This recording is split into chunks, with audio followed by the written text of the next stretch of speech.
Well, good morning, everyone. Great to see you here today. Thank you for joining us for this program. This is a really exciting series, and so it's Meet the Architects and Designers Pueblo Architecture Today. So you really get a sense of what's going on in the field of architectural design and these new innovative ideas that these different designers are bringing to the table. So we're really excited today to feature Theodore Edaakie from Isleta Pueblo and also Juliet Pino from Zia. If you want to give them a round of applause, welcome them.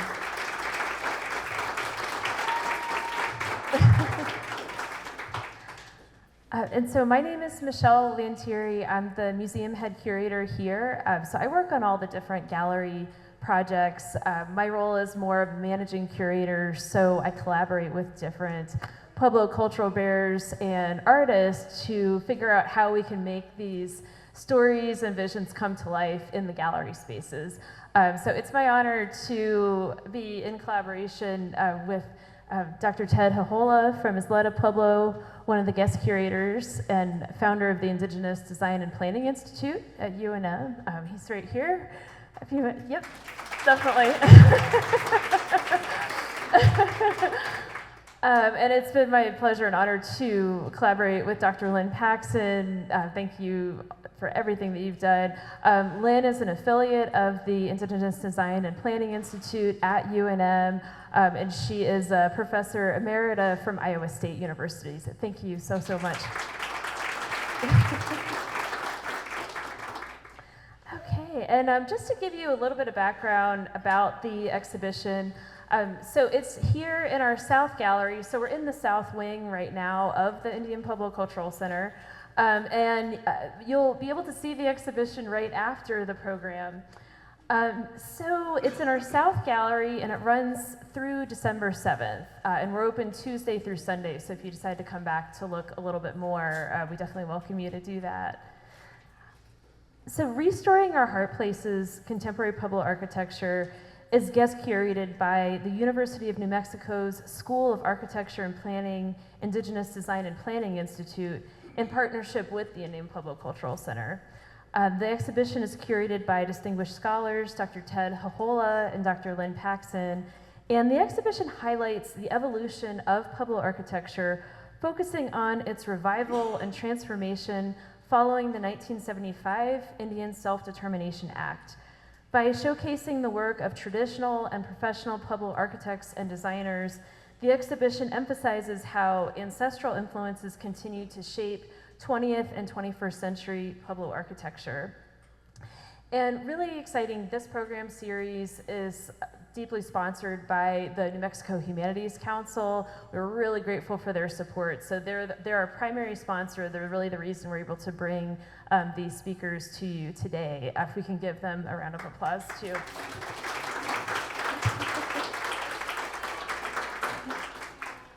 And so today's format, we're going to start with presentations by Juliet and Theo, and then we'll go into a question and answer section with moderation with Ted and Lynn. And then we'll have a tour that immediately follows. So the whole thing is running from 11 to 1 p.m.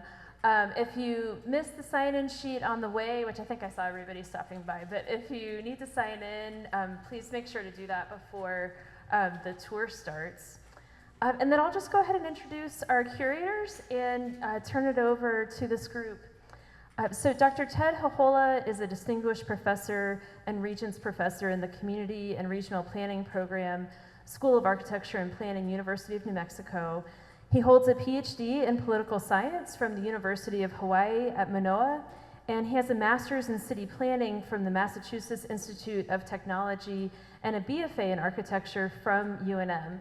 He founded the UNM Indigenous Design and Planning Institute and co-founded the Indigenous Planning Division of the American Planning Association. Dr. Lynn Paxson is an emerita professor of architecture at Iowa State University, and she holds degrees in both design and social science and is interested in architecture and design as cultural phenomena. A member of the American Indian Council of Architects and Engineers, Dr. Paxson has been recognized by the American Collegiate Schools of Architecture for her work in diversifying the architecture curriculum through Native cultures and issues. Thank you so much, and I look forward to this conversation.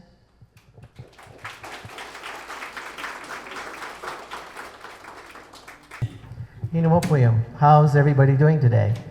So great to see an amazing turnout considering all the sort of competing venues that are going right around this time. And I think it just kind of underlies the fact that this is such an amazing area of discussion, especially within the context of the fact that too many times, certainly our ancestral architecture has always been put into the past and regulated to the past and seen as being static and not innovative and adaptive. So the whole show was really put together to correct that record. And that's why it's called restorying, because as you move through the elements of the exhibit that are there, essentially we're bringing the voices of those practitioners, designers, architects, in order to articulate what it means to them, as opposed to going through a kind of translative, transcriptive process where outsiders have always come and tried to define what it is that we're doing. The other aspect of this that's really important is to change the nomenclature of what it is that we're trying to exhibit.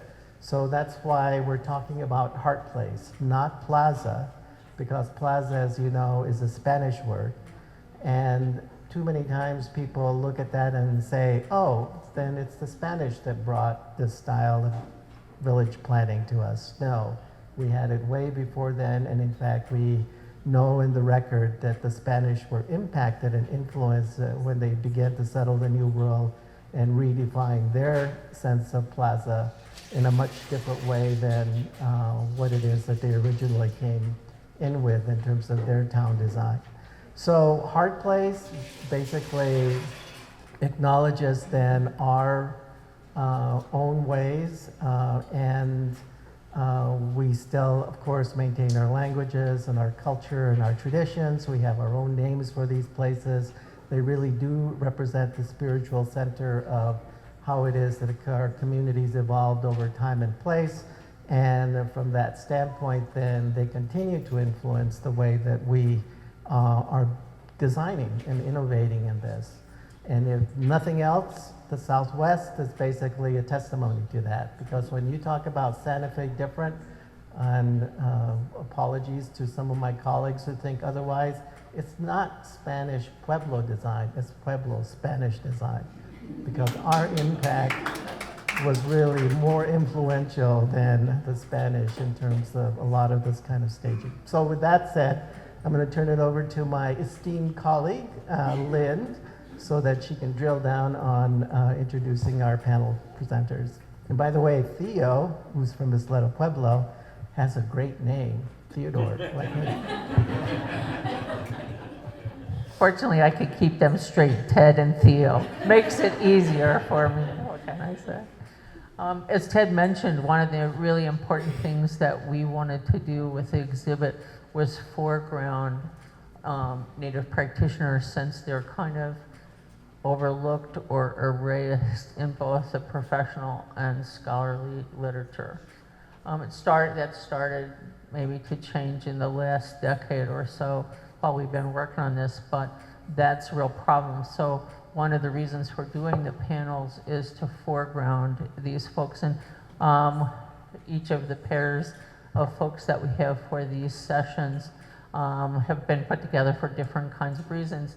These two folks are, I wouldn't say young, but younger than some of us, practitioners who also have both worked for firms that are both Indigenous owned and those that are not, and so they may compare a little bit about how that's impacted their work, but they're mostly going to talk about their experiences. So let me just move it, and they'll talk, and then we'll sort of cut them off at some point, and then we'll have some questions. So if you have good questions, just keep them in mind and be ready to, put your hands up right at the end, and we can have some good questions. So let me start. Juliet's going to go first, and Juliet Pino is from Zia, as Michelle said, and she has her MArch from UNM, and she's currently a project manager at Studio Southwest Architects. Her passion in art as a child evolved into an interest in doing architecture and pursuing it.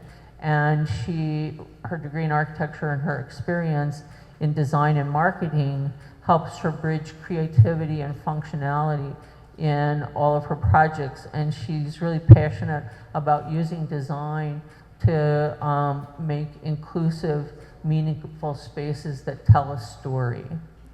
Her passion lies in artistic expression and community-driven design, and she is continuing to explore how architecture can reflect cultural identity. And she's worked with many municipalities and tribal communities across the state on a bunch of different projects.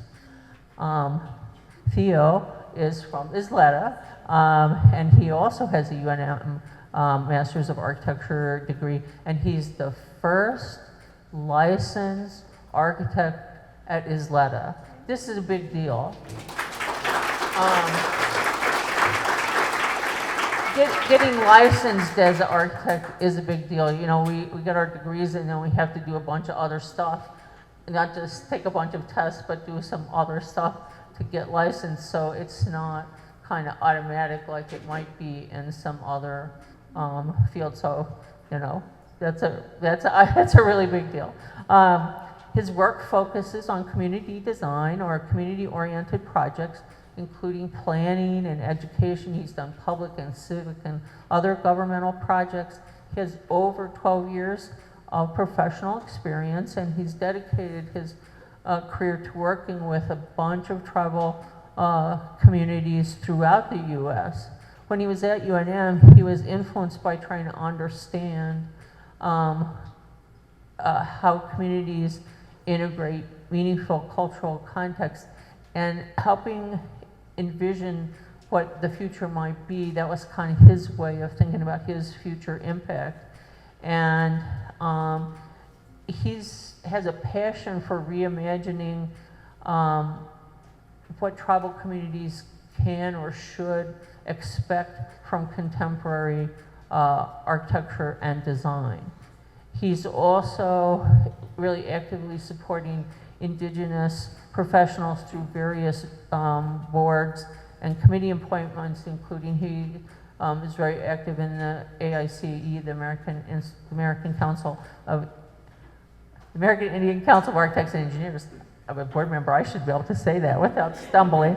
And he also is really involved in NCARB, which is the National Council of Architectural Registration Boards, and he works on both the Licensure Activity Committee and on the Continuing Ed Committee, which is important, and he also is involved with Design Corps Public Interest Design Institute. So could you guys please give a hand to our two presenters?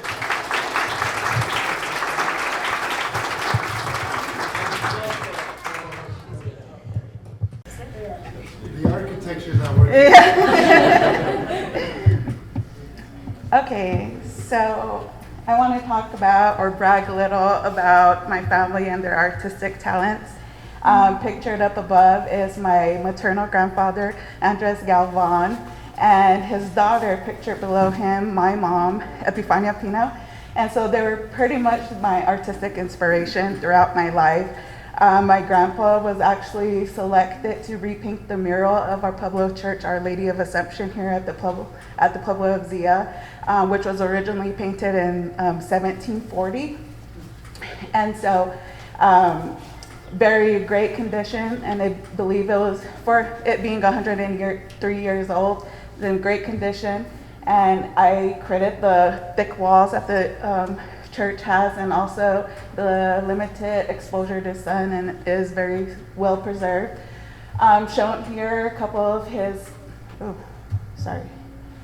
shown here are a couple of my favorite drawings that he's created, but then you can also see, you can also see a collection of his work at the School of Advanced Research in Santa Fe, New Mexico. And then I would like to talk about my mom, who, when growing up, saw her making traditional pottery. She made it the traditional way, gathering material from the earth, finding the clay throughout the reservation, finding basalt rock, grinding it all down and creating a mixture. And so the top row here is some of her traditional pots that she has made for our family that we still use through traditional events. The second row, because the process of making this clay is very tedious and she's getting older, she started to work with ceramic pots. The middle row here is some of the pre-made pots that she has designed. And then she's also gotten some ceramic clay and formed pottery on her own. And this is the bottom row of pottery shown with her designs that are actually inspired from a lot of my grandpa's drawings. So my path to my career in architecture wasn't one of a straight arrow. So this is what those diagrams. I like to start with when I first got introduced into architecture when I was in 5th grade at Zia Day School, when a group of architects just got awarded the brand new school project for Zia Pueblo, and they came in to do design charrettes with us. And they made us draw and asked us what did we want to see in our school. And I was like, whoa, I could create a drawing and it could get built, mind blowing. And so I was like, okay, maybe architecture is what I want to do. It's a mixture of art that I loved at that point. Got into Bernalillo High School where they offered drafting classes and took 4 years of drafting.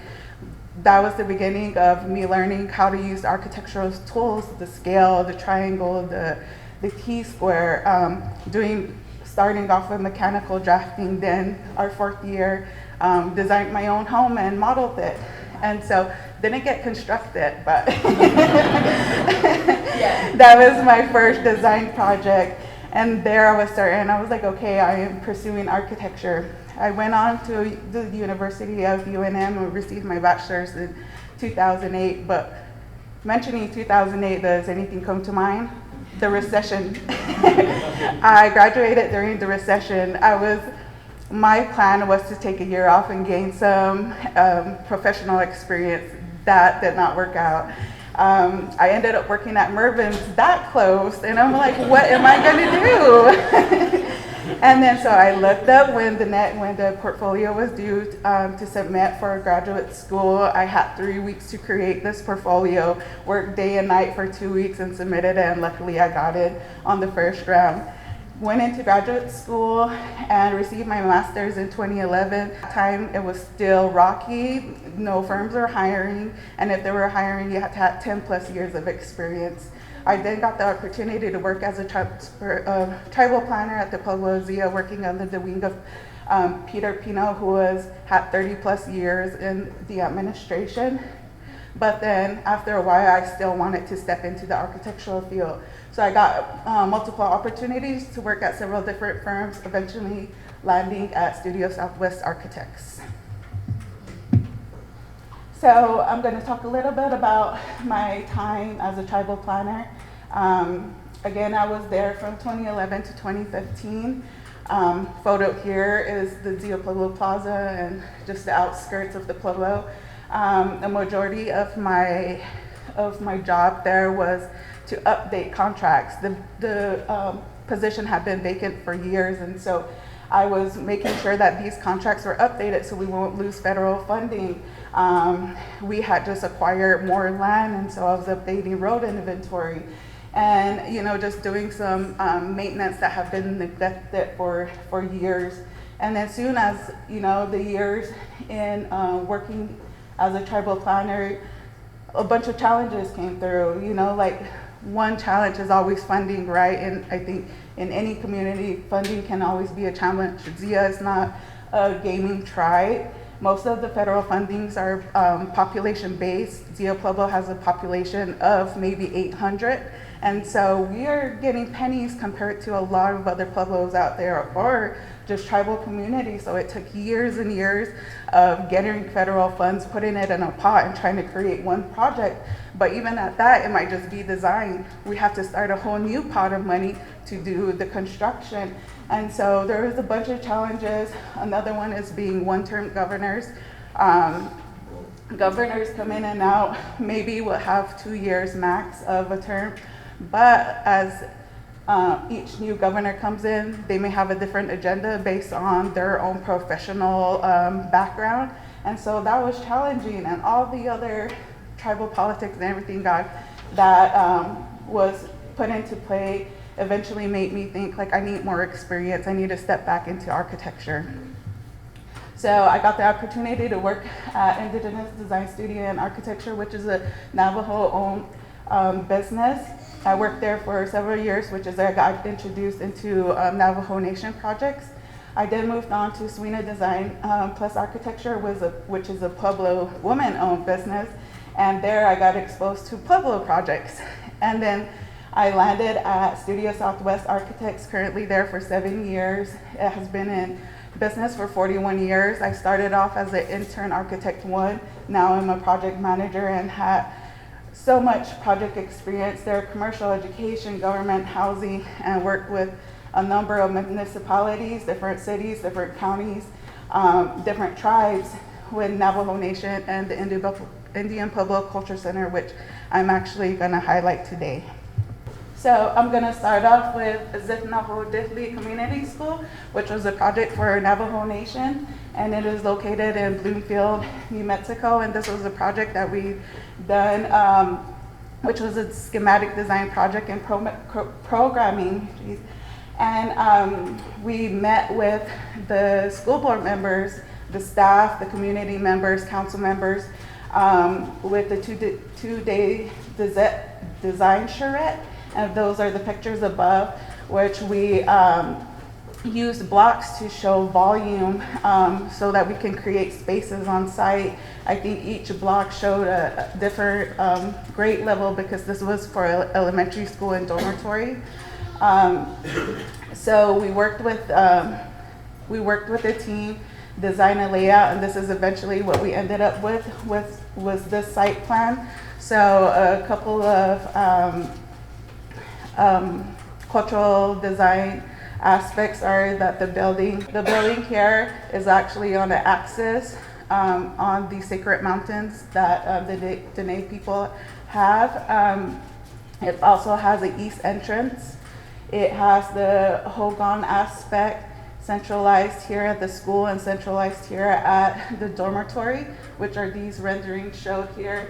This is the media center within the school, and then this is the dormitory area housing the living room and study area. So we packaged these conceptual design options and send it to the school, where they then put it out for bid as a design build project, which was awarded to FBT Architects and James Construction. And so Studio Southwest was still a part of the team during the design build aspect of it. We were more of the client support as we went through the project. And so here is shown the final construction, which they didn't veer too off from our conceptual design that is shown in our site plan off to the left. So when I first started at Studio Southwest, my first project was the Avanu North Plaza, conveniently located across the street. And then so here is the site plan that Danny Solaris and I conceptually created.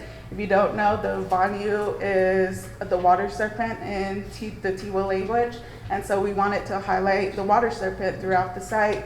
So we had the snake meander through the site, but the body is the pedestrian path. So then you can walk through the site, meander through the site how a Avanu would. And we created a hardscape that shows the cardinal directions, which are important to the Pueblo people, and each color that was associated with each direction. It was located adjacent to the plaza here, and then similar to like feast days, this was expected to be like a vendor space, while this plaza area here is for the dances that occur. And so here are the final bird's eye view. You can see the Avanu starting here. the hardscape with the cardinal directions, another view here, and then some night shots. But one thing that I think gets overlooked in this is that we incorporated tracks. When you're walking on the reservation, you constantly walk through tracks, you find tracks, animal tracks, small game, big game, and so we actually imprinted a bunch of animal tracks within the site. So if you get time, go check it out, find the turkey tracks, the deer tracks, the wolf tracks, which may be mistaken for dog tracks, but yeah, go check it out, located right across the street. So after that, we started on the shell projects, building D, E, and F. Building D is 4,500 square feet. Building E is 8,000 square feet, and building F is 8,500 square feet. And this is a Pueblo contemporary style. We use canted walls to mimic the thick adobe walls. We added wood beams, wood columns, and introduced the rotunda, which is in close proximity to the plaza area, which is in close proximity to the plaza, similar to the adjacencies on the Pueblo reservations. And so this was just a shell project, no interiors, dirt floor, and all of that would come into play when tenants would come in and request the space, and they would be the ones who do the tenant improvement, basically interior walls and finishes within the building. So building D is the home of 12th Street Tavern. It's a sports bar, has 36 taps of your local brewed beer. But what we wanted to highlight here are actually what Indian Pueblo Culture Center wanted to highlight was the native athletes, the local athletes. So pictured in the rotunda is photos of local New Mexico athletes, but also the athletes from the Indian Pueblo, or the Indian school, correction. And so they were able to find a bunch of archived photos that we put on the wallpaper and is now in the home of the rotunda. So it's awesome to go check out your local sports, but then to actually see, you know, the local athletes there at the 12th Street Tavern. And Monique, who is now the CEO, had found an artist, a local artist, who drew this Avanu here at another location, and she thought it would be a great addition to put in Building D. And so it was a great opportunity to involve another local artist to portray their work at Avanu Plaza.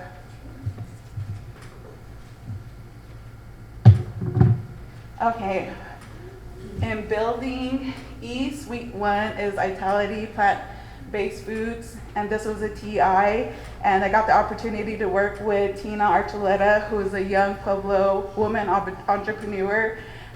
Tina is from the Pueblo of Jemez, who has a dedication for creating plant-based foods.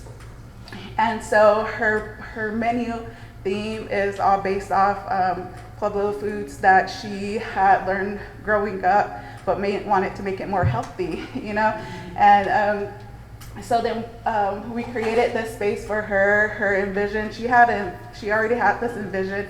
She had floor plans created. She was very nervous because this was her very first step in her dream of owning a restaurant. Super nervous, but little did she know I was just as nervous because this was my first project management job. And so it was awesome to work with her. Like I said, she already had plans drawn how she would see her kitchen function for her. And so it really made my job a lot easier. But it was her hopes to have a bigger kitchen because she did a lot of catering. And so that's what we provided. The front area tends to be a little small, but it's more meant of a grab and go. But she has an awesome front entrance with a patio, a north-facing patio, where you can see the sandias, but gives her an opportunity to expand her seating and bring more people in. And so she is conveniently located right there across the street at Building D, so check her out.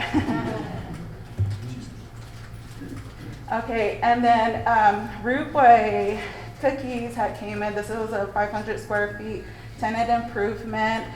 Rude Boy already had a distinct style with the red paint and the checkerboard everywhere, and we wanted to give him that same feel at Avani Plaza. They weren't doing any of the baking here. They were going to do it at a local, their other location actually, and then bring it in, and then there was another opportunity to sell the baked goods. And so then they offered selling cookies, milkshakes, with some of their merch there. But yeah, it was a quick project, 500 square feet, but yeah, a lot of coolness in this part of the area. The checkered floor was in the checkered ceiling tiles, and then went into the restroom and up the checkered bathroom tile. So yeah, red and checkered everywhere. And so I'll move on to Rainwater Wellness, which is Building E Suite 3.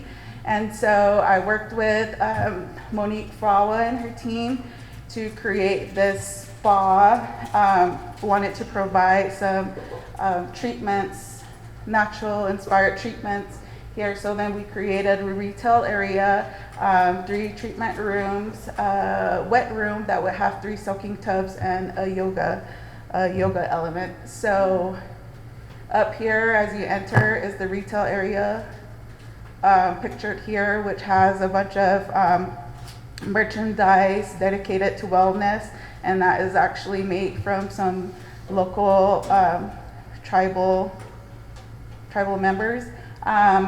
Here is the yoga studio for small yoga classes, and I believe dance classes they have. Back here is the wet room where you can receive multiple herbal soaks, and that's pictured here. And then we have 3 treatment rooms, all named after herbs, traditional herbs. And so there's a treatment room here, and then this is an accessible treatment, which can be for people who need a larger room for accessibility, but also can be transformed into a couples pairing massage treatment. And so a couple of the elements that we wanted to provide that would give you a Pueblo feel is that a lot of the old Pueblo homes have the dirt floor. We wanted to mimic that through that, so we picked a distinct color that will mimic a wood floor in our concrete stain. We used the element of wood to soften each of the rooms. In the shower tubs, or in the shower areas, we use pebbled stones similar to what you would find on the riverbed in Pueblo, and then also the tile to mimic the sandstone bluffs that you would see in many of the Pueblo reservations. So they provide many treatments. Again, go check them out. And then new to Avani Plaza is Tanwan Kava Tea. Tobin is owner of many kava tea locations in Colorado, throughout Colorado, and he wanted to bring his business venture here to the Avani Plaza. And so this is a tea bar, and so I want to make it clear. Kava tea is a beverage known for its calming effect and is often used as a natural non-alcoholic alternative for relaxation and social connection.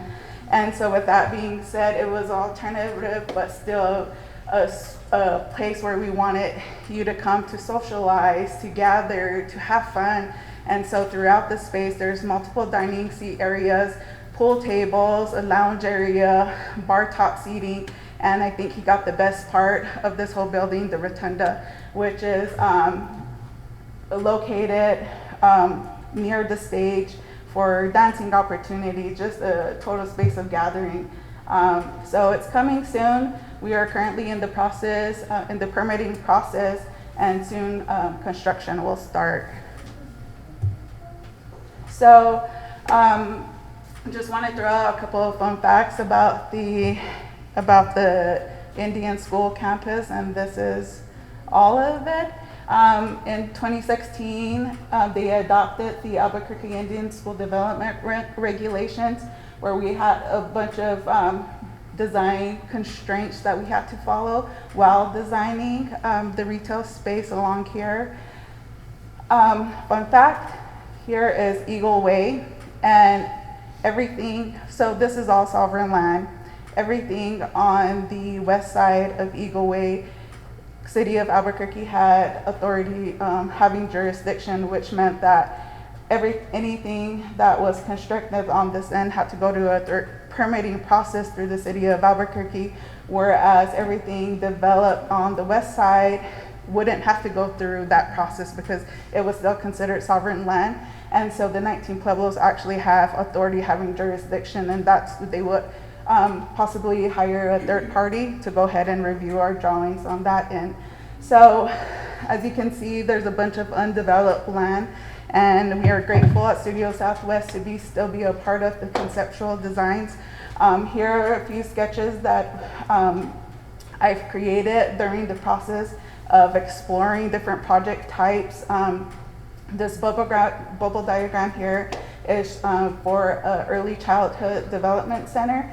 And this is just spatial adjacencies, how we wanted to incorporate a natural landscape within, showing circulation, and then eventually put on site where we started to explore more than just spatial adjacencies, but parking areas, landscaping. And so they have been very receptive to our sketches and hand drawings, which I love. I love to step away from the computer and actually put pen to paper. So it's been a great opportunity to do a few of these sketches just to explore project opportunities. And then, so I want to end with Indigenous architecture holds a deep beauty in the way it reflects the land and the people and their traditions. Through intention and respectful design, we have the opportunity to honor and carry forward cultural heritage for future generations.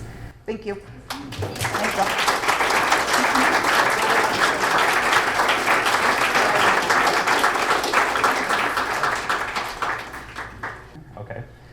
So today I'm going to do something a little bit different than I'm usually used to, of just telling a story about my experience and doing it in a little bit different way, so kind of bear with me a little bit. But I kind of did a similar reflection when I was thinking about my own work that I've done over all these different years.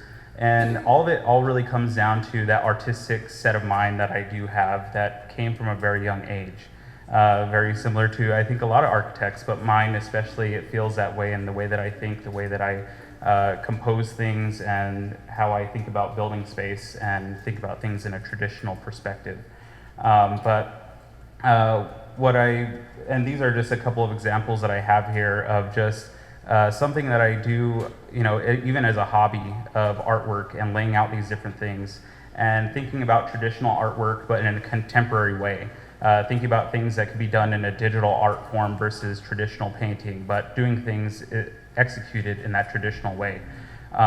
These don't have a lot of impact on the rest of my work, but just a side note about these is that these are 2 out of a series of 4 that I planned when I first started to do this, thinking about a deer at different stages of life, at the 4 different stages, and going along with the 4 different seasons of the year, and then looking at different types of design, going back to weaving or pottery work, different things like that. And that really carries over into the same composition and balance and dynamic storytelling that I try to do within my work. These are examples of things I was doing at University of New Mexico in both my Bachelor of Arts degree and my Master of Architecture degree. This is actually an art center in Zia Pueblo. But the same kind of principles apply here, where I was thinking about the composition and the balance of not only the building and the materiality and how you layer on those different things and think about the different textures of materials, but how do you even convey an idea about early conceptual things, about blending the natural environment with the building, and how does that go back to the traditional thoughts of architecture. And jumping back many years back when I was really young and I was in grade school at Isleta Elementary School, my education through an artistic mindset really started as early as I can remember. And that really came through things like there was a program in my school called Creativity Abounds Program, or CAP. And it feels like I was in that program more than any of my classes throughout everything that I did in school. But everything I learned, it really came from that, and thinking about drawing and painting, composition, proportion, basics of color theory. I remember all those different things that we did as exercises to learn about art. And one of those exercises that we used to do was we used to just flip through magazines.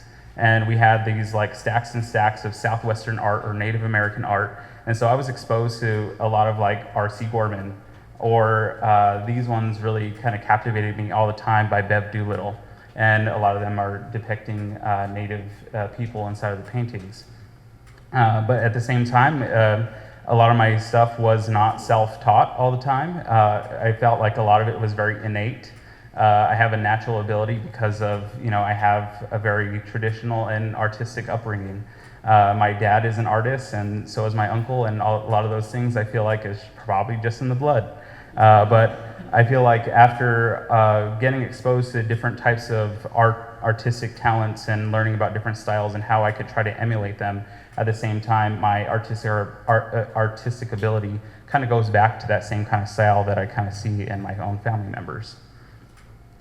And zooming in on one of those examples, going back to that Bev Doolittle piece, they always used to like really blow my mind on how she used to compose these things. But if you're not familiar with her work, what she would do is, you see these camouflage type of scenes where if you're not really paying attention, you really are fixated on this fox in the snow. And you see all the trees and everything else like that that's surrounding the fox. And it's not until you really pay attention that you see that there is actually a horse here. And then you look a little bit further, and then there's a man on top of the horse. And then you see another one here. And it's very indicative of a lot of her different work. And it's the same thing that I thought about when I was growing up, is how do you kind of look at these different things to be layered and have these different meanings going through your artistic work, but your own professional work. But even growing up to really admire this kind of style, I feel like I've taken on a style of my own that's a little bit different, but having a lot of these influences really goes back to what I do as an architect.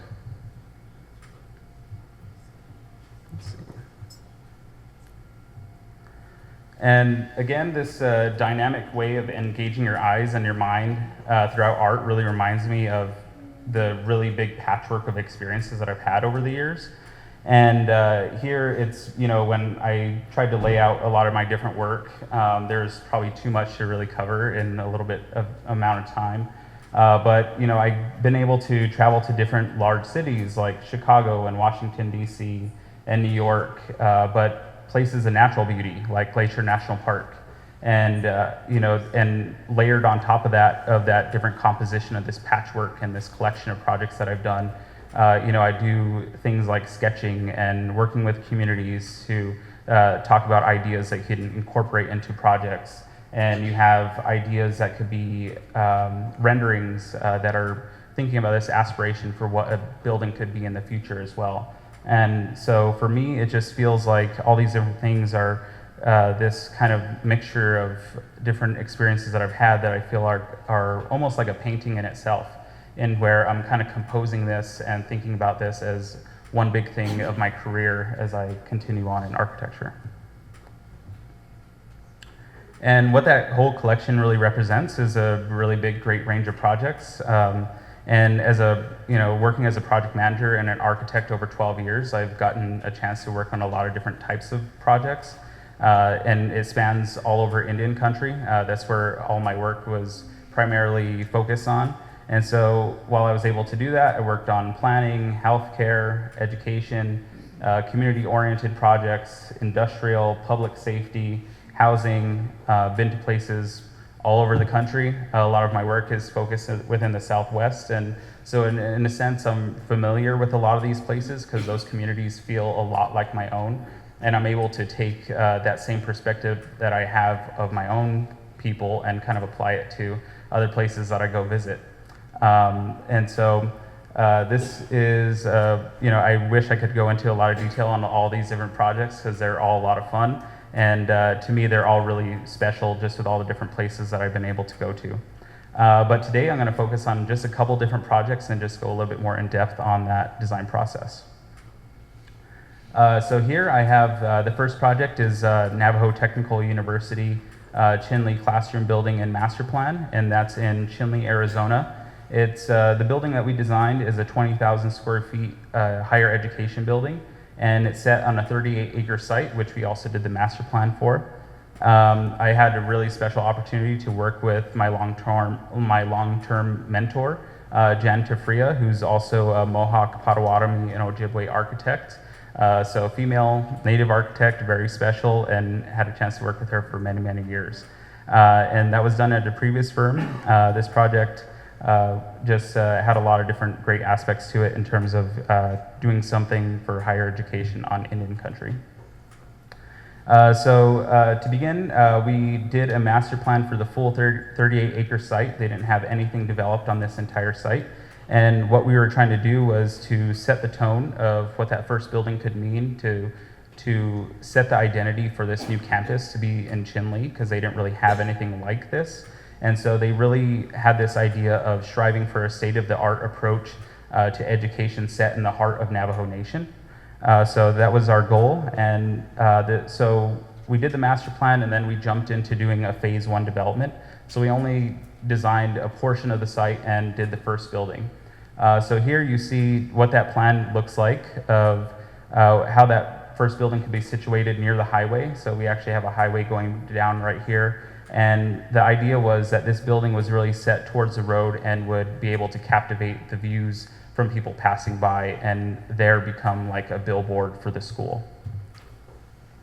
As we started the conceptual design and thinking about some early ideas of how we could incorporate Navajo design and planning principles into the building, we had all these different ideas going back to ideas of emergence and the idea that this is the first building on this campus. How can we really capture that idea of beginnings and the cultural significance to the rising sun, emphasizing those beginnings, and then talking about how we can have a connection between earth and the sky, and how this is being emulated throughout the building of this building emerging from the ground.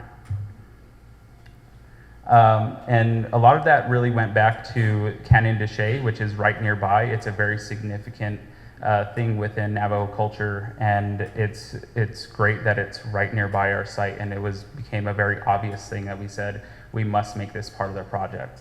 And to us, what's really captivating about this place is just the sheer amount of scale and proportion. And you see this really old photo of people on horseback going through the canyon, and just how this place feels in terms of the really dry desert around it, and you got water flowing through here in the middle, and just the texture of erosion of water and wind going against the sandstone.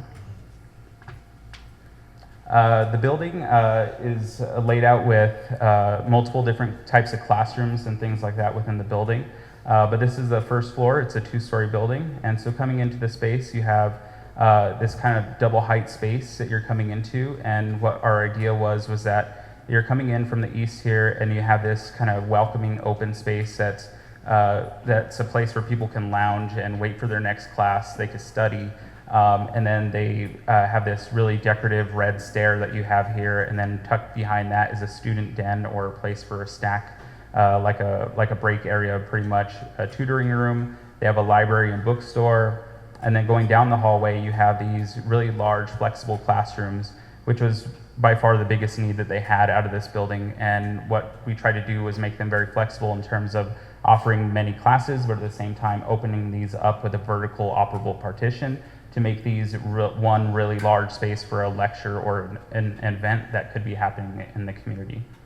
Going up the second floor, you have this stairway that you have here, and this is all open to below. So as you're walking up, you're going up into this double height space, and you have this whole area flooded with natural sunlight. But you also have all this entire area is completely open to the views going outward into the landscape, and going out east, looking past this canopy that you're walking into the building. You're looking out directly to Canyon de Chelly. So you have that visual connection back to that same canyon that we were talking about. Going down the hallway and in this space, you have a very similar space to the first floor, where you have this area where it's like a lobby, but at the same time you can have furniture to be set up where students could study and work on things. A lot of the times they're here all day long, so they just need a place just to hang out. And you have study rooms, a faculty room. Going down the hallway, you have more classrooms that are sized for anywhere from 30 to 50 people for a lecture type class. And then you have a biology lab, chemistry lab, lab prep, and tech office for some more specialty programs that they wanted to offer here. Here you can see a mixture of the very different types of materials that we had here and trying to express the early concepts that we had. So we made a pretty big jump here from those models and sketches that we had. These are the final photos of what it actually looks like constructed. Here you can see that mixture of materials of insulated metal panels. You have this kind of dimpled, textured material that you have here where we have that opening up with windows behind it and expressing those ideas of Earth moving up to the sky and these kind of like undulating movements going upwards towards that corner. And then here's the interior of that double height space that you're walking up on that stair, and glass all the way around it, and that shading system providing protection from glare and things like that coming into the space. The bookstore, and then one of the classrooms. Here on the second floor, you can kind of see a little bit of those tables set up on that second floor, looking outward towards that glass, and then you have that red canopy going out there on the entranceway. And then here you see how those openings are on that second floor, looking outward on the towards the landscape. And really, you can kind of see the shade here from all the kind of the actual panels themselves, but in real life, that you can hardly really even see the panels, so they kind of disappear to your eye, so you completely focus on the exterior. From the outside, here you can see those ideas of how we tried to bring those movements of emergence from the earth up to the sky using the way that we shaped the exterior of the building, and how it tried to keep the same kind of characteristics that we had in those early drawings, early models that we had, and doing that in a way that we were using metal panels and things like that to try to mimic sandstone with these kind of diagonal movements and those different layers connected back to Canyon de Chelly, and then a different type of look here on this very prominent kind of billboard that I was talking about going out towards the road.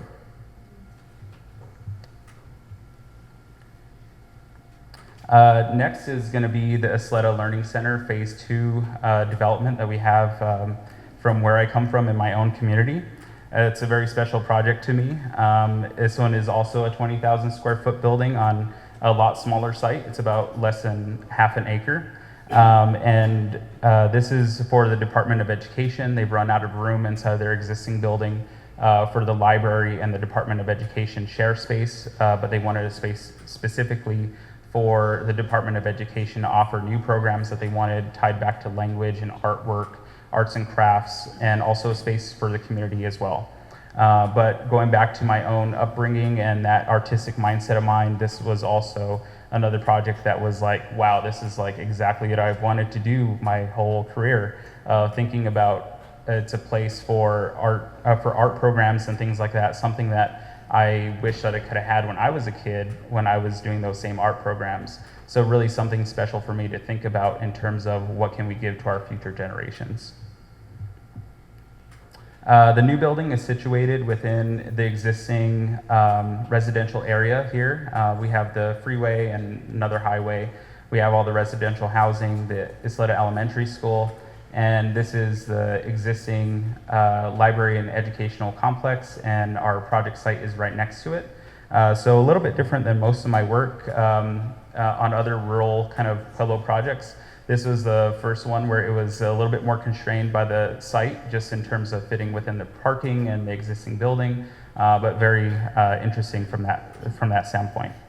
One of the main objectives for this project, like a lot of projects that we focus on for tribal people and community-focused projects, is really trying to get the input of the community and the user groups as much as we can. Something that wasn't traditionally done on a lot of different projects that are there for Pueblo people growing up. And what we did was we tried to involve them in the decision making as much as we could. We tried to reach out to the community and gain insight into the building, how it could be used, and how can we take their values and instill it into the design. And so from that, we had many different meetings that we had with the user groups to go through how they would want to work, how their spaces needed to provide for different programs that they could do, years down the line, because they're kind of using the space as they need to right now. But if they could really dream about a new building, how could they use those spaces? And we also met with the community at a kind of family night that we had that was probably, it's a very large event around Christmas, so they had lots of different age groups.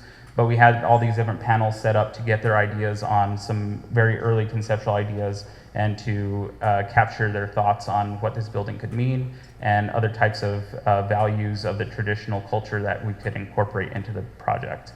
Another thing that we did was we met with the Cultural Committee, which is a group of traditional leaders from the Pueblo, to review what we had at the time and get their feedback and see how we could align their traditional ideas, but in a very modern type of building where it could seem like they're at very different odd ends at each other. But it became a very positive type of relationship, and I felt like it made the project that much better.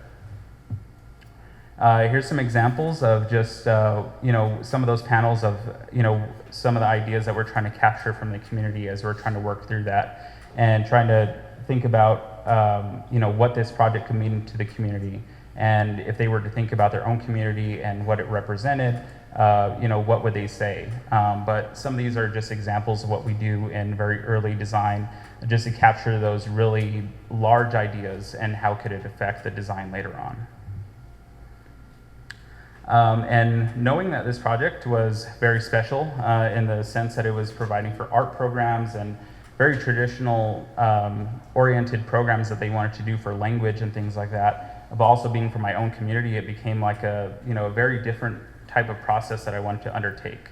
And so for this project, what I started with was to think about how we could encapsulate the different ideas that we have traditionally of the place that we call home, and what makes it special, and what are places around us that are special, oriented to the different directions, and how do those things dictate different feelings or different ways that we practice our culture throughout the year, and what does that mean? And so trying to take all those different ideas and put it into something that could relate to the physical space, and how we could use that to then guide the design later on.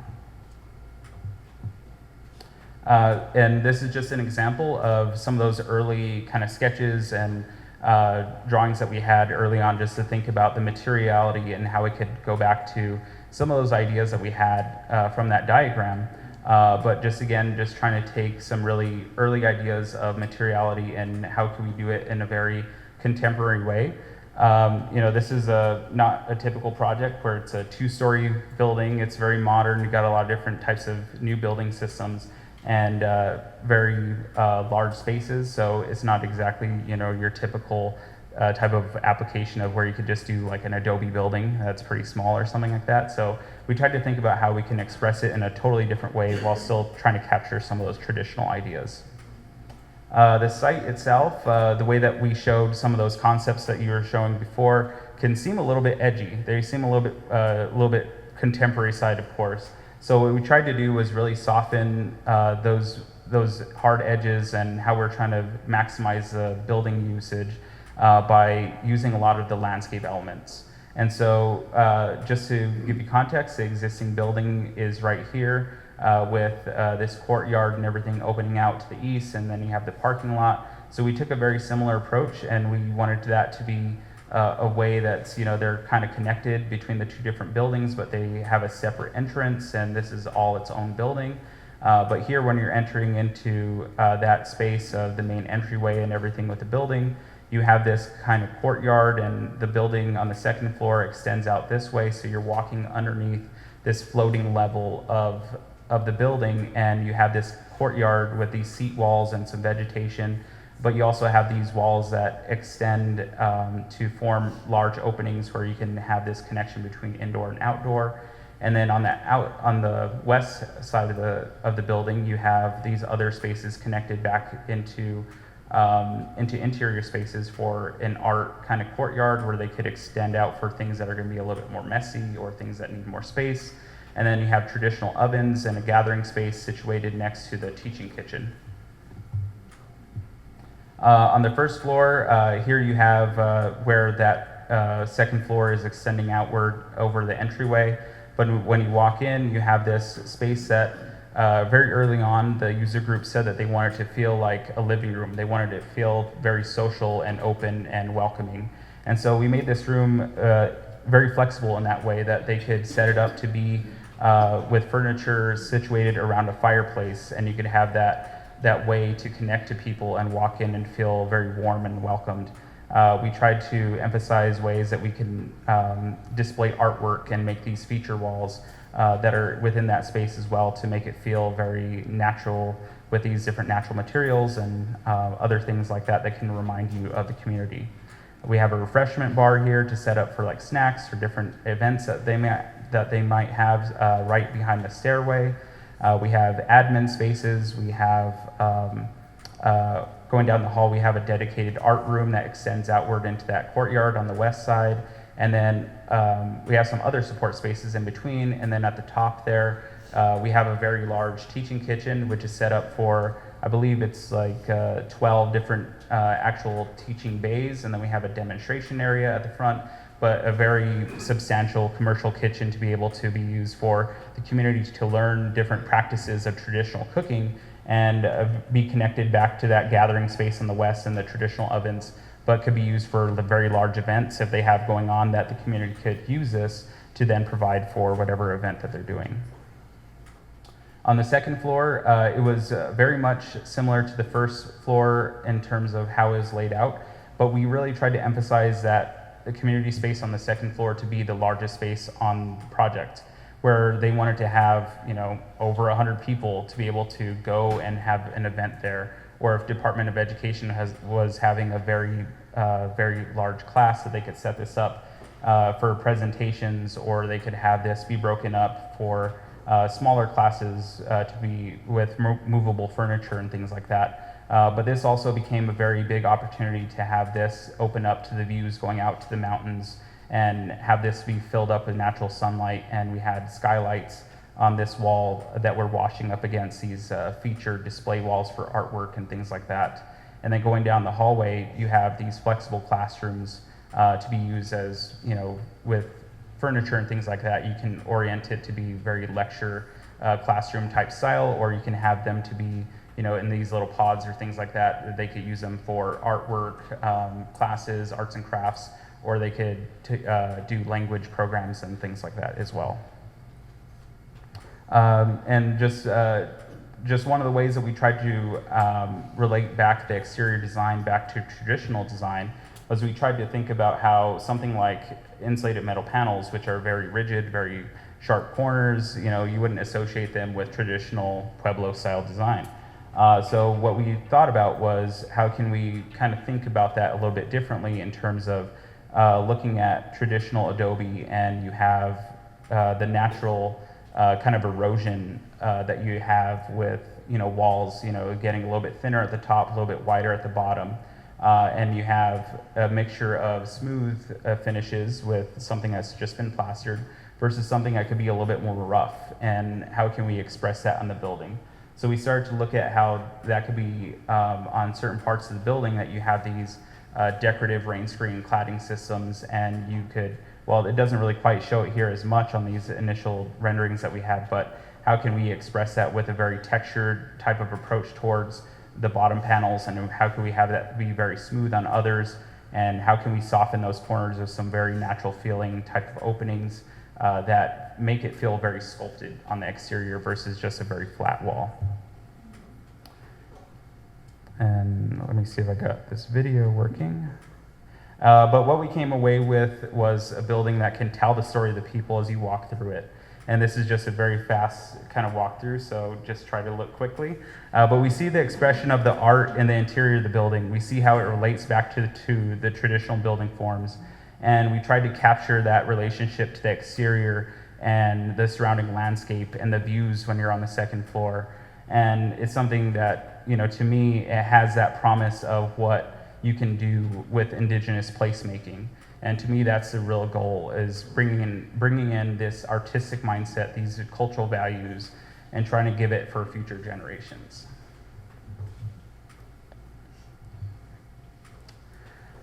So with all that, just starting to wrap up, but where am I now and where am I going? Just, you know, along with this presentation and everything else like that, you do reflect on where you're at in terms of your own career and your own way of thinking in terms of how you've developed as a professional. And with myself, you know, I've been around for a while, been 12 years in the industry. I worked at I've only been at 2 firms, and now I'm at Studio Southwest Architects, which has been great. It's a brand new experience. I've been there for about 6 months, and I was at another firm for about 12 years, and I don't want to talk about that one. But if you do get me started, I'll stay here and I'll talk all day long about that one. But at the same time, you know, it's been very special to have that deep connection to the communities that I work with. And to me, it's regardless of the place that you work, you have that special opportunity to impact the way that people live, how they can really interpret the spaces that they're living in and give those special things for the communities. And like I said, even in that last project, you know, you have that promise of Indigenous placemaking. And for me, that's what my special goal has been, is to think about myself in those art programs when I was a young kid, and having the opportunity later on to shape new buildings and try to give that experience for future generations and something that could be really, really special. And for me, what I'm trying to do to take that a step further for places that people can enjoy is just continuing to be as best of a designer that I can, and trying to advocate for the next generation of emerging professionals, for minorities and Indigenous professionals. And so I'm very involved in American Indian Council of Architects and Engineers as the vice president.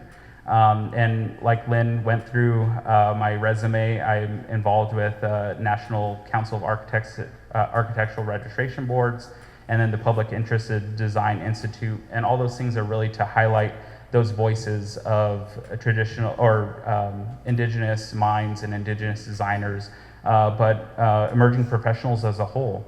So for me, that's been very fulfilling. And now I feel like, you know, compared to that very large collage of experiences that I had at the very beginning, you know, just thinking about some of the new ones that I've had, you know, there's not a lot, but at the same time, I feel like I'm very early on in the next part of my career and experiences, and starting to build and compose that next painting in the same way that I was talking about at the very beginning, where I'm looking at these experiences and thinking about how special it is to be a part of these and to learn from the different communities, and just be able to travel to new places and see what architecture can do for communities. And much like that, going back to that same example of Bev Doolittle and that painting, you know, even though there wasn't a ton of images on that last one compared to the first collage, I feel again like I'm starting to lay out that next painting of my career. And again, like I described on the kind of fixation of a single project or a single figure within the larger context of the snowy landscape, is that if you begin to get fixated on that, you kind of lose track of the whole thing. And for me, I feel like that's beginning to start to come together. And at the same time, you know, I'm not certain how the whole thing is going to turn out in the future, but I'm really excited to see the result. So thank you very much.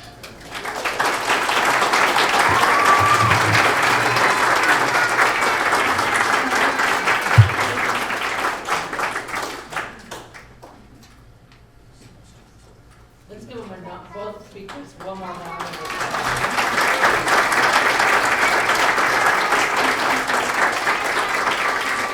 Well, I probably have some questions we could go with. I really want to first open it up and see if there are some questions from the audience that we can take in. Usually they have a mic that they run around just so that we can make sure it comes up on the video. So. I travel with little ones, and I saw something where in some buildings in Asia they incorporate little step stools and places where the little ones can look out the windows or use the bathroom at the sink. And so I'm just wondering, from an Indigenous perspective, what kind of considerations are made for incorporating the little short people? Or the people who are short because they're not standing up. I don't really have an example of mine where it's totally like that. But I mean, what you're describing is exactly what we try to do in every project, and we try to think about all the different scenarios and user groups that could be impacted by our design. So whether it's a senior center and we're trying to think about things that are impacting people with different types of abilities, or we're thinking about a Head Start on the very different end of the spectrum and thinking about that, then we can think about their own experiences. But yeah, even just in that example with Head Starts, other things that we've done too, maybe it is just about lowering sill heights of windows and things like that to be able to let them to look out, or thinking about playful things that you can incorporate for them to, hopefully not climb all over the place, but have a place to sit that are not at the same heights. And even as practical things as plumbing fixtures where you have tiny toilets for the tiny guys and things like that. So there's plenty of things, I guess, that you can incorporate. Yeah, Theo is right. We do have a bunch of fixtures that are specifically for the younger children. We also include Dutch doors so that we can open the bottom half for the younger children and then also use it for the adults. And so there's different ways that we implement design for the younger children who will incorporate or use the space.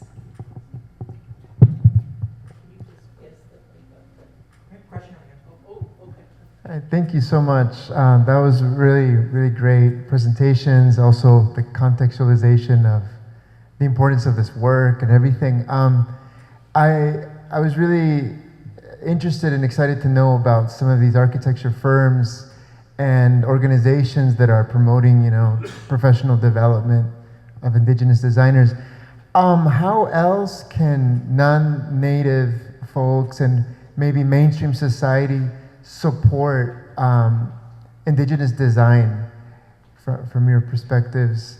What other ways, apart from this wonderful exhibit, right, and appreciation, and so maybe supporting some of these firms and contracting people, how else do you think we can support? Collaboration. We collaborate a lot. I think that's the important part. There's 3 Pueblo designers at Studio Southwest Architects, and I think that's a great asset for the firm. We are able to share our experiences living on a Pueblo, but also share our traditions and our culture and how we want to incorporate it into contemporary designs that are within tribal communities throughout the Pueblo. And so, I think collaboration is the most important part, and to hear our stories, visit the Pueblos, understand the culture that is within New Mexico. Yeah, no, great question. And I think Juliet kind of went into it a little bit on the different experiences that she had on different places that she worked with, or, there's challenges to working for tribal communities in how you can get the right people to work on a project. It's a very limited group of people that are involved in that process usually. With tribal communities especially, it's usually done by planning departments or tribal councils and things like that. So not something that the general public within a community really has their own hands on. But at the same time, I feel like the greatest challenge is, again, having that awareness that these professionals actually do exist out in the field. And that's a really big mission of something like the American Indian Council of Architects and Engineers, is just highlighting those voices. And most of the time when we talk about Indigenous designers and architects, people say, well, I didn't even know that those existed. So again, it's just making sure that people know that these resources are out there, and hopefully that can lead to those opportunities for these designers in the future. I would also add that it's one of the things that allies can do is just when people say, oh, are there Indigenous architects? you can say yes, but it's also underscoring that it's not, oh, that they're just Pueblo and they're architects, they're good. I mean, you know, this is a problem. I mean, it's kind of marginalized, and so it's sort of like a lot of people sort of, because they don't like always put themselves forward for AIA awards and things like that. People don't know that they're really great architects. And so the more you can, you know, make communities and people who are hiring architects aware of that, the more important that could be in the future. Paula had a question. I'm just going to hand her my mic because she's close. So yeah, thank you for your presentations. I'm wondering how you might be able to articulate how wellness and Indigenous design and planning entangle with each other, the way that you plan it and the way that you've actually seen it, maybe unintended, from the perspective of mental wellness, physical wellness, identity, spiritual wellness. Just wondering how those entangle. I mean, just generally, I think most buildings, they have an effect on how you experience something. So whether it's your workplace or a home, those different types of places, I think it's like AIA or something else like that says that people spend about like 95% of their time indoors. So you're impacted by those places all around you. And especially with tribal communities, most of those spaces over the past several decades were not built with that Indigenous mindset in mind. These are, especially within international style and things like that, within architecture, those are thought of as giving one type of design to any kind of community anywhere in the world could work. We know that approach did not work historically, but more so you had that happening with, say, the federal government giving certain types of buildings to Native people.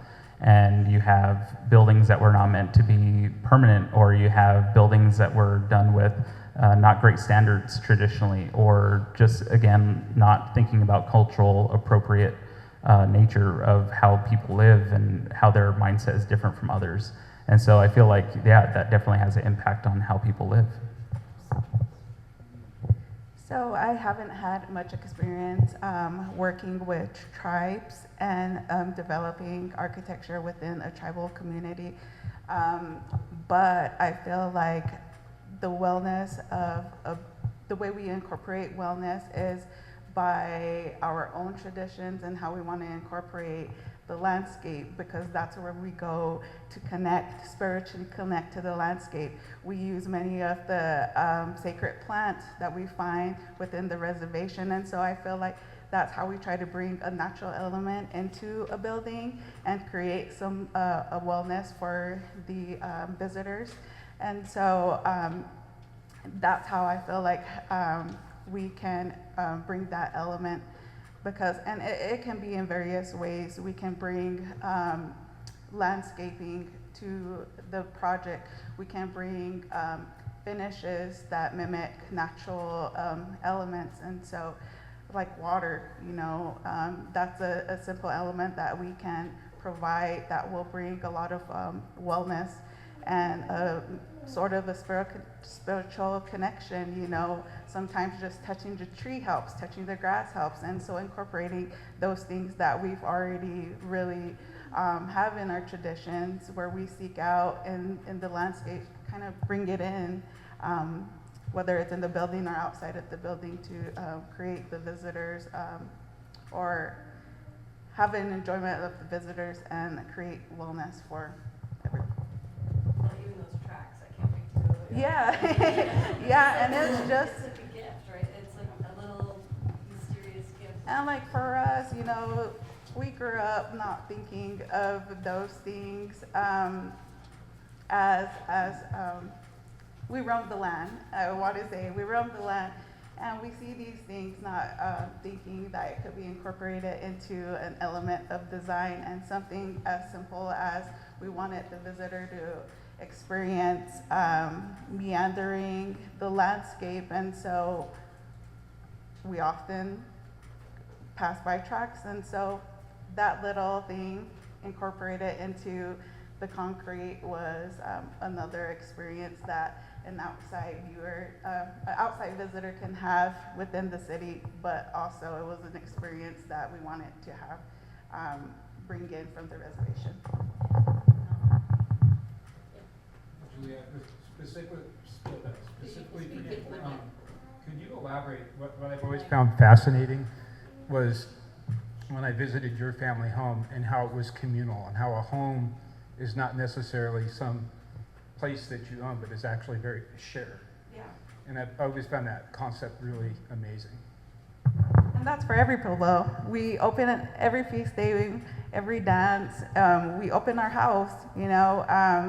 I think in our tradition, we have a saying that, like, sometimes there is going to be a spiritual deity who's going to come and test you, and come and test how humble you are, come and test how well you are open to share your home. And so, like, it's always been instilled with us for any traditions to invite people, invite them to the table, invited into having conversations with us, invited to see the traditions that we have. And some Pueblos, you know, we limit that because we want to keep that tradition sacred to our own self, but many Pueblos have always opened our communities to teach you guys and to allow you guys to experience our cultures and traditions.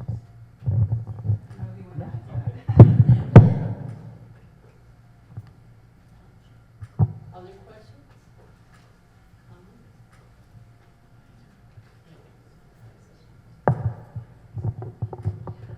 Thank you. Really, really wonderful presentations. I'm not sure how to articulate this, but I know I was thinking of, you talked a lot about telling the story, and that, you know, architecture can do that. And I was thinking of places like, I'm trying to think, is it Birmingham? Where, you know, you can walk and you get a sense of the violence that African American people had. And so oftentimes, people coming to New Mexico don't know about, you know, I mean, let's be real, the genocide, colonialism, about, you know, Trinity, about the uranium mining and all of that stuff. I mean, the beautiful architecture and art and all of culture sort of hides that all. But I wonder if you could talk about how you feel architecture, whether it even should, tell that part of our story, not just indigenous people, but all the people in New Mexico who have, you know, who share that history. I'm just wondering how you feel, because in other parts of the world, I think architecture tries to, like, not hide that history, but tells it, and you can experience it in certain places in the world. So thanks.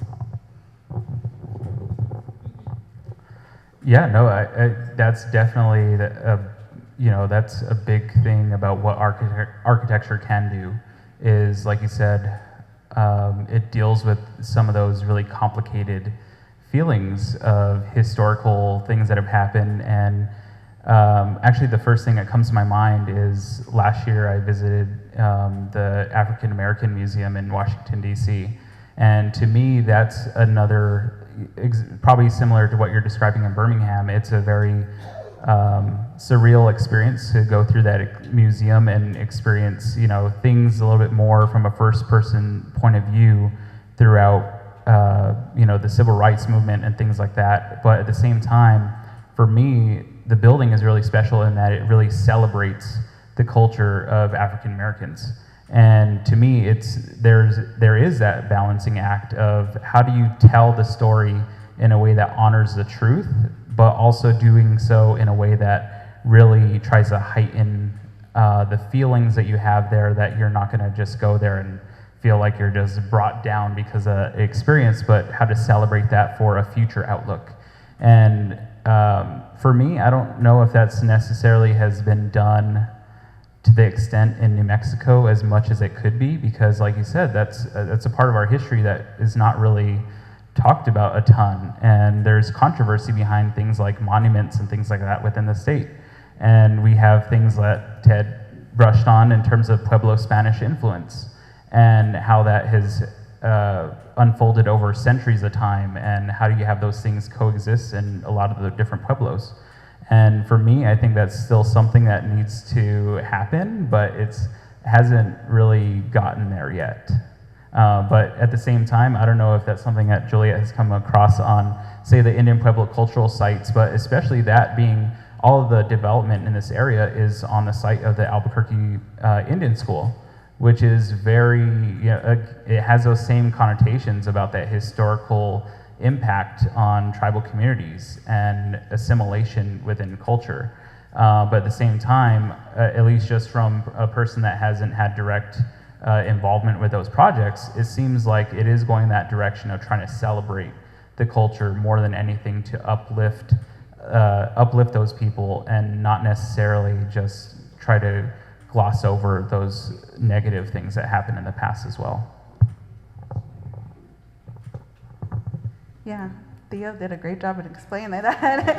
But like I do a lot of work here for the Indian Pueblo Cultural Center, and like he said, this is the site of the old Indian school, and instead of bringing the history of the tragedies that happened in the Indian school, we wanted to celebrate them. And so like in 12th Street Tavern, instead of downplaying that there was an Indian school located in this location, we wanted to celebrate it. So we celebrated the athletes in the 12th Street Tavern, and we wanted to tell their story. And so like we do have athletes. There was a positive time while students were attending the Indian school, and so just small things like that we can express in our architecture can definitely change the mood of the past traumas that our tribes have had.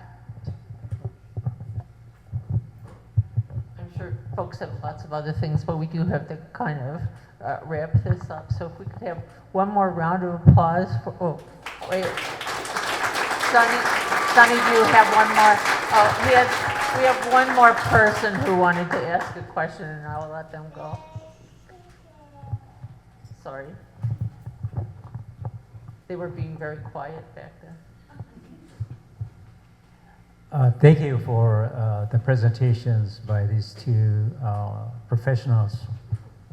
And, I participate in a lot of meetings regarding sovereignty and self-determination. And really this kind of creativity, I think is forthcoming in terms of determining how we survive under colonialism.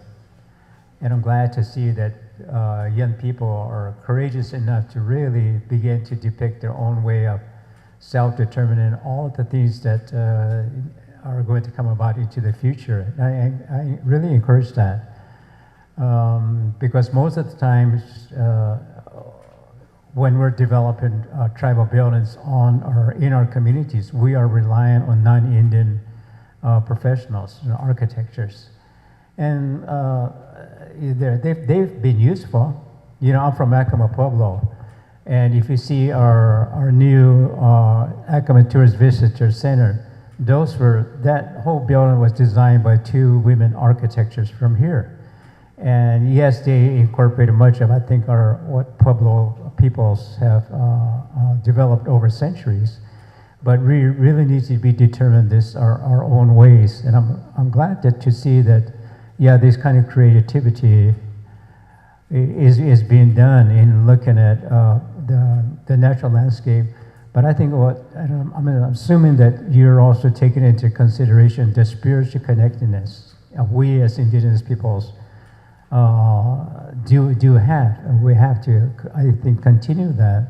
And if we're expressing these spiritual connections through buildings, which can be utilitarian, but also very fitting into the landscapes that we all live in.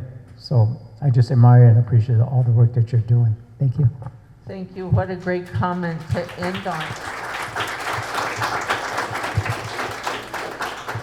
for those of you who want to go on the tour of the exhibit, Ted's gonna meet you at the back door and here and take you to the exhibit. Oh, he'll meet you in the heart place of the exhibit. Sorry. Make sure I send you to the right place. And thank you all. If you haven't signed up, please sign up. We're trying to sort of have a sense of, who has come to these. So our sponsors know about that. But also, the next one will be, we have a big break here. The next panel discussion will be August 2nd. And there's a youth experience on the 26th of July. So those are two things to keep in your calendar. Thank you so much.